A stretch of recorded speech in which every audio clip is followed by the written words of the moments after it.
Hey, Pegleg TV here. Got another video for you. This one we're going to show the Google Home device working with Voxcommando.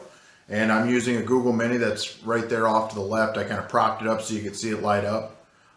Just wanted to show you a quick little demo of it working and then walk you through how to set it up with Ifttt. You'll also need a Ddns service and set up your router to port forward your Voxcommando TCP server to the outside of your network in order to get everything to work. So this video though, I'm only going to show you how to set up Ifttt. There's all kinds of tutorials out there on how to set up DDNS services and how to port forward. With how many different routers there are, it's just not feasible for me to make a video that'll work for everyone. So let's go ahead and jump into our demo.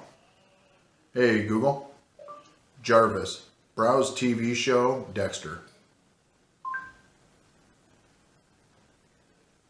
TV show Dexter. Hey Google, Jarvis, find movie Avatar.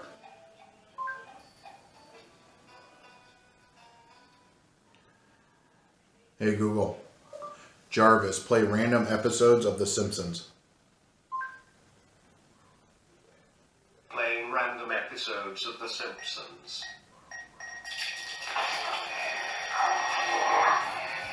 Hey Google. Hey Google. Jarvis, stop. On 24. I mean The Simpsons. Hey Google. Jarvis, go home. Hey Google. Jarvis, what time is it? Good afternoon. The time is now 4:03 p.m. Okay, and there it is. That's Google Home devices working with Voxcommando using Ifttt. Just so you know, with your phrases, you may have to readjust them a little bit depending on how the Google Mini translates what you're saying or transcribes what you're saying. I know I had one command where I had I'm, so I had to put an I space apostrophe space M, and I'm not 100% why, but I had to do that in order to get it to work. So not a big deal, but just figured I'd let you know ahead of time. So let's go ahead and we'll switch over to setting up Ifttt. Okay, so in order to use the Google Home device with Voxcommando, you'll need to set up a DDNS service. So there's free versions and paid versions out there. Just need to get it set up and create your own domain name. Then the second step is ifttt.com. You need to log in or create an account, and then we're going to create the applet. So once you get logged in, go ahead and click on My Applets. Then you're going to click on New Applet. We're going to select this. We're going to search for Google Assistant. We're going to go ahead and connect to the same email address that you use on your Google Home device.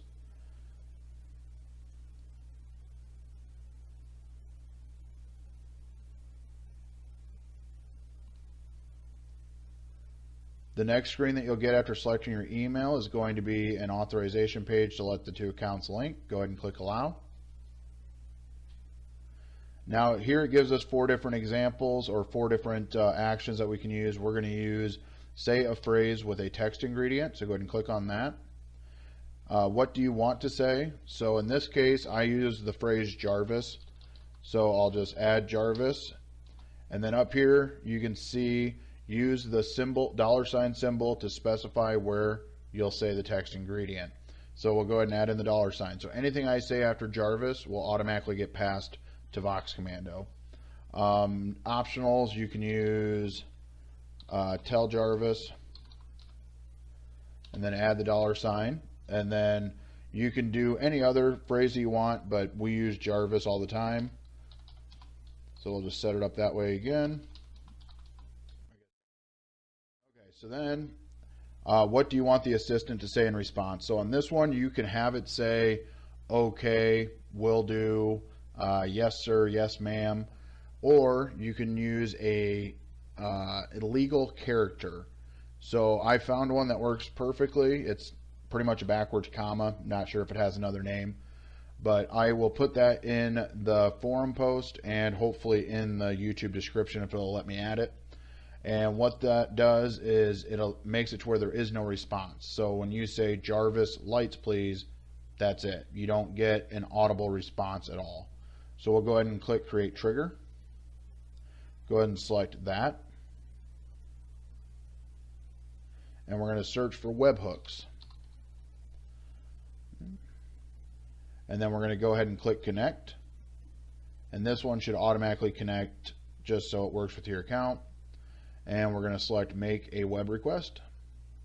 Now for the URL, this is where the Ddns gets used.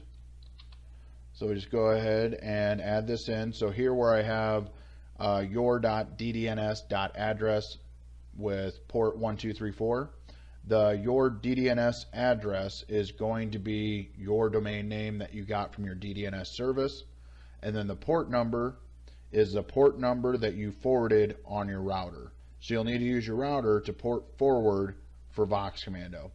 And then after we have that in, you'll see here that we're using Android phrases with a double ampersand, and you'll have text field. So now if you don't want to type in the text field, you can just select add ingredient and select text field, and it will end up looking like that.